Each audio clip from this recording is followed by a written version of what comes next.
দৰং জিলাৰ 617 নম্বৰ প্ৰাথমিক বিদ্যালয়ৰ মহাৰজত জয়ন্তীৰ সফল সামৰণি 1946 চনত স্থাপন হোৱা 617 নম্বৰ প্ৰাথমিক বিদ্যালয়ৰ মহাৰজত জয়ন্তীৰ 29 জানুৱাৰী তাৰিখে সফল সামৰণি পৰে।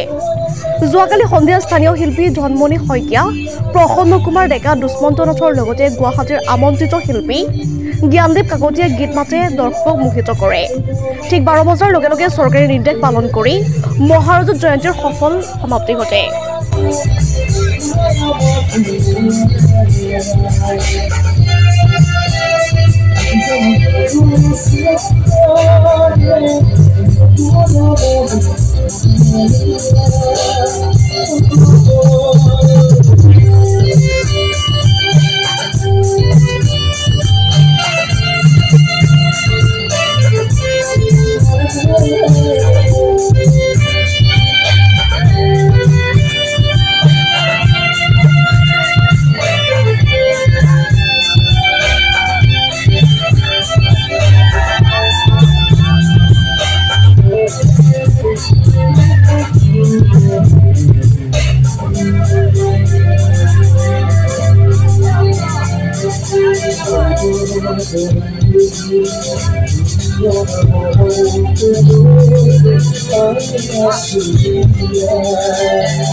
সকলো পৰিয়াললৈ আন্তৰিক কৃতজ্ঞতা ধন্যবাদ জ্ঞাপন কৰিছোঁ।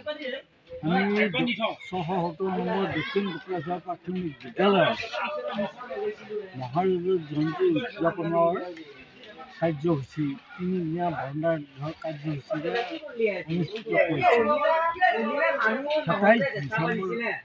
27 জানুৱাৰী তাৰিখৰ পৰা আমাৰ এই অনুষ্ঠান অনুষ্ঠিত হৈছিলে। আমি 27 জানুৱাৰী তাৰিখে আমি বৰ্ণাঢ্য কাৰ্যসূচী এটা অনুষ্ঠিত কৰিছিলোঁ। প্ৰথমতে ভৰ্তি প্ৰদানৰ কাৰ্যসূচী,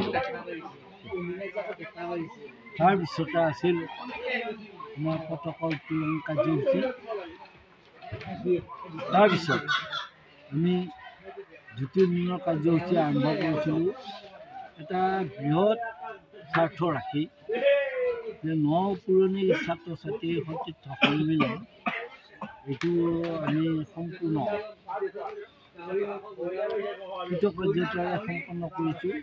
তাৰপিছতে আছিলে আমাৰ এটা বৰ্তমান সময়ত যুৱ প্ৰজন্মৰ যিটো উচ্ছৃংখল অৱস্থা সেইটোৰ প্ৰতি লক্ষ্য ৰাখি আমি এটা আলোচনা চক্ৰ অনুষ্ঠিত কৰিছোঁ।